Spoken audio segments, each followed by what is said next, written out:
Hoje eu gostaria de comentar sobre dois livros aqui para lendo ficção como um filósofo, né? São esses dois livros do Ian McEwan, primeiro, Máquinas como Eu, e outro livro, Clara e o Sol, do Kazuo Ishiguro.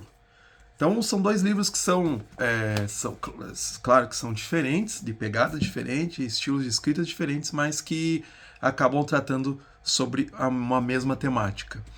É, ambos, o que é interessante é que ambos são autores ingleses, os dois livros saíram próximos um do outro, acho que um ano de diferença, e no caso, apesar né, dos dois, como eu mencionei, os dois serem ingleses, o Ishiguro ele nasceu no Japão e com 5 anos ele foi para a Inglaterra, e aí ele lá escreveu, né, tem muitas outras obras, e esse livro, se não me engano, é o primeiro livro depois que ele ganhou o Prêmio Nobel. Tá? Ele ganhou o Prêmio Nobel de Literatura em 2017. Né? E o McEwan ganhou diversos prêmios literários. Né? Ambos têm escritas bem diferentes, mas os dois tratam das mesmas questões, qual seja robôs, né? Ou melhor, androides. Então, eles vão falar sobre reflexões sobre o que é ser humano, o que nos diferencia de um androide, o que realmente, né? Será que um androide ele conseguiria pensar como um ser humano? Então são essas questões assim que estão bem na parte da cibernética, né? Que a cibernética trata bastante desde Alan Turing, né? Que já se pensava sobre isso, né? Sobre inteligência artificial, as possibilidades da inteligência artificial. Inclusive o livro do McEwan aí, né? Do Ian McEwan, ele se passa num passado alternativo, né? Então se passa em 1982 e Alan Turing ainda estava vivo. Então ele contribui muito, ou ali, né, o Turing contribuiu muito para os avanços da tecnologia, principalmente na criação da internet e dos primeiros Androids, né? Isso que é interessante, né? Porque ele foi fundamental para criar aí os primeiros Androids. Uh, o, o, é, o livro do McEwan acaba sendo mais filosófico dos dois, né, do que o do seu colega nipônico. Ele incorpora muito, o McEwan incorpora muitas temáticas, muitos dos debates da filosofia da tecnologia, né, e da ética também para o seu enredo, mas sem deixar nem um minuto de ser muito gostoso de ler, não é? Não é aquela coisa de estou fazendo aquela, sabe, para e agora vou explicar, né? Aquela coisa paternalista, né? Deixa eu explicar para você como é que é. Não é, é muito bem integrado dentro da narrativa. Então isso é legal. Então, por exemplo, o problema do bonde, né, que é sempre muito aplicado hoje aos carros autônomos, né, e o problema do cérebro numa cuba são tratados ali, ele menciona, né, toda essa questão dos androides. Então, pelos pensamentos do personagem principal, né, que é o Charlie, que ele é formado em antropologia, inclusive, então ela tem toda essa discussão, né, antropológica, a gente vai sendo colocado esses debates, as questões filosóficas, né, inclusive nessa questão quando ele reflete sobre se um robô pode pensar mesmo como ser humano. Para o Charlie, a personagem ali, né, existir na dimensão moral humana significa possuir um corpo, uma voz, um padrão de comportamento, memória e desejo, né, sentir coisas sólidas, sentir dor, coisa que um robô, mesmo ali nesse universo, né, paralelo, ainda não é possível, né? Ele tem essas limitações. Então, ele até fala no livro, né, jogar xadrez, um computador jogar xadrez não é um feito tão grande assim, porque se trata de um sistema fechado, né? O jogo tem regras estabelecidas, só que a vida não é assim, não tem essas regras estabelecidas. Então, resolver problemas matemáticos para um ser humano é só uma fração diminuta do que a inteligência faz. Né? O próprio Alan Turing no livro comenta isso, né? Muito mais complexo do que isso. Né? Mas, mesmo assim, se todos esses problemas forem contornados, será que o Android seria capaz de amar, por exemplo, de ter sentimentos? É essa a pergunta que se coloca no livro. Né? Então, o livro vai nos fazendo pensar se a tecnologia tem servido para fazer florescer o ser humano, tem servido para florescer sociedades humanas, para gerar uma boa vida, ou tem produzido raiva, insatisfação, consumismo, indignação, né? Piorado, uma alienação mesmo. Né? Então, qual que é as nossas relações com as tecnologias que a gente tem? Essa questão aí, então, como a Kivan se coloca, que a gente vai lendo e vai refletindo sobre isso. Isso é muito interessante, o livro nos faz refletir. O do Ishiguro também, Claro e o Sol, mesma coisa, né? Só que ele acaba sendo um pouco mais introspectivo. A gente está acompanhando tudo a história, está sendo narrada pelo ponto de vista da personagem principal, da Clara. Então, a própria linguagem é moldada nesse sentido. Então, você tem que ler o livro com essa noção de que você está lendo, né? Nunca esquecer disso. Né? Você está lendo pelos olhos da Clara. Então, o livro acaba sendo mais sensível nesse sentido, né?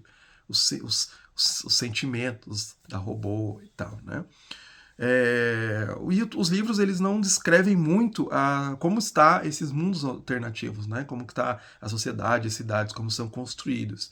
Isso você percebe bem que a preocupação dos dois livros está em muito mais em falar sobre sentimentos do que sobre as questões externas, né? De como funciona. Claro, tem algumas descrições, mas são poucas. Você fica na sua mente de construir como que está esse mundo, como que está, né, as questões da arquitetura, como que estão as tecnologias. E isso não se explora mais, não é uma hard science fiction, né, que a gente chama, que é denominado, né, uma ficção científica assim, nesse sentido de que todos os detalhes são tratados, né, com bastante cuidado nesse sentido científico, não. Né, mais assim, mais aberto. É de leve, né, as questões de ficção científica. Clara, nesse livro Claro e o Sol, ela é uma amiga artificial.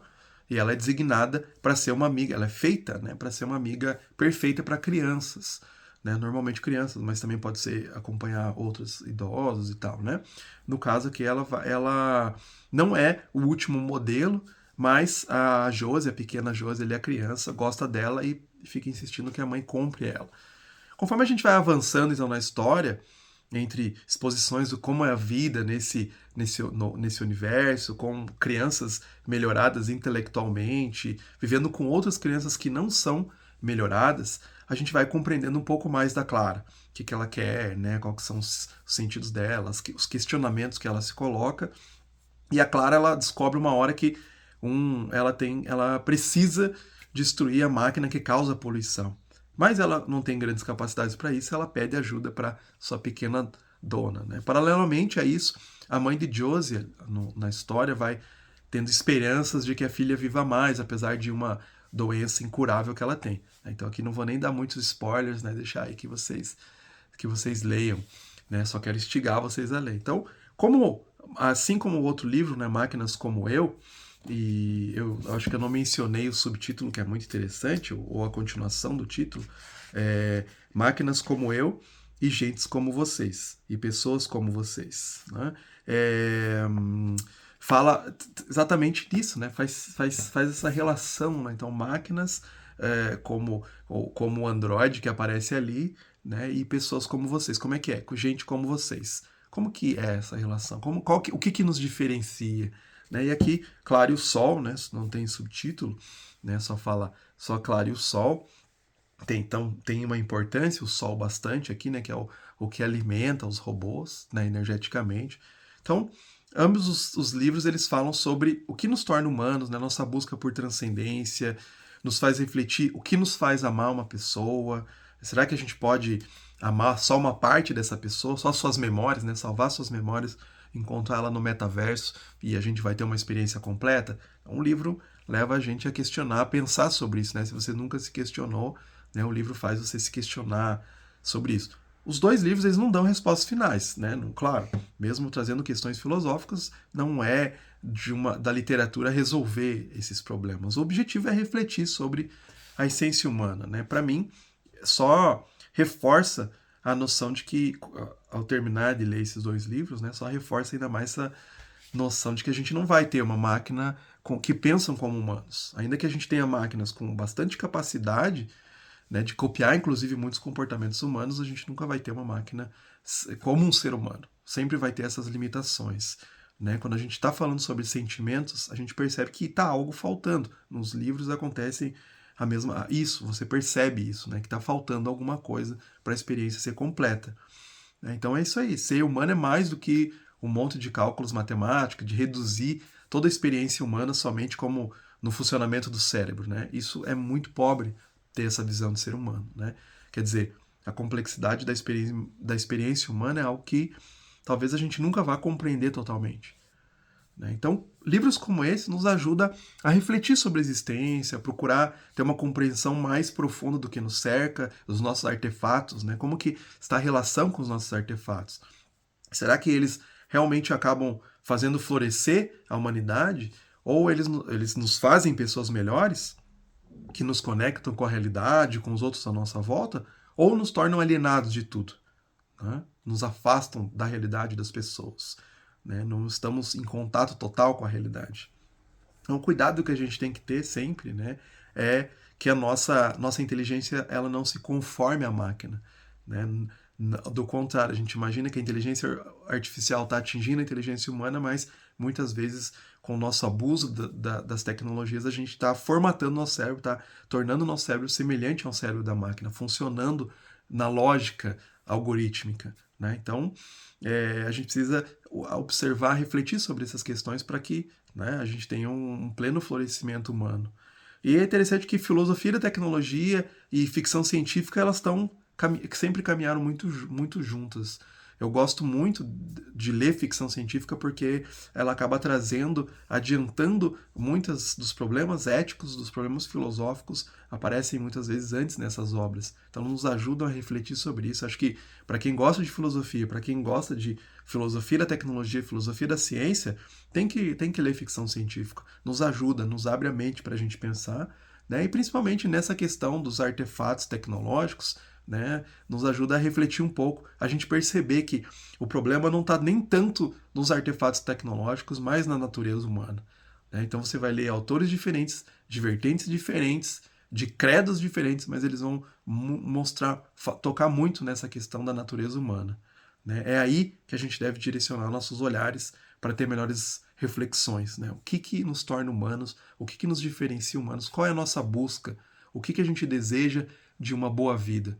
Né? E quando a gente reflete sobre essas questões, a gente consegue até fazer um bom uso ou construir artefatos melhores, né, que nos sirvam de formas melhores. Tá? Então fica aí a indicação desses dois livros que vale muito a pena ler os dois. Tá bom? Não tem ordem nenhuma, né? Não tem relação nenhuma um com o outro. Qualquer um, se você quer uma escrita um pouco mais sensível, né? Uma escrita até, eu considero uma escrita melhor, superior mesmo, vai aqui do Ishiguro.